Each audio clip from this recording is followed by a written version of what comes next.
I am embarrassed by how easy I was to scam.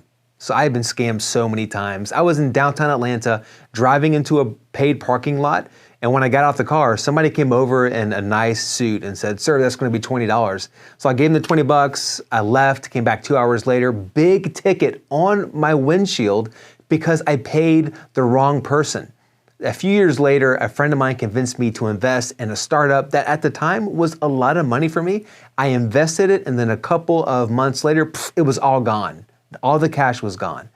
And really, it's easy to be deceived. Proverbs chapter 4 says, one of the ways that we can grow in wisdom is when we have people in our lives, like a dad, that can invest wisdom into us.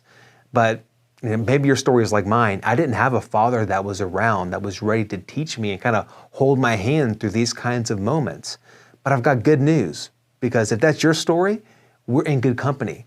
King David didn't have a dad that was really there for him either, which is why he said in Psalm 27, verse 10, that even when my mom and my dad aren't there for me, the Lord himself will take me in. And God began to do that for me. He began to take me in and get me involved in good small groups where I was around friends who were godly, who cared for me. I began to jump into God's word and begin to understand new aspects of his nature, his character, and wisdom. And I want you to know that when God gives us those kinds of tools, like godly counsel and God's word, we have what we need to be able to see those spiritual scammers coming and stop them in their tracks. What does a spiritual scammer even look like? Check out this message from our senior pastor about false prophets.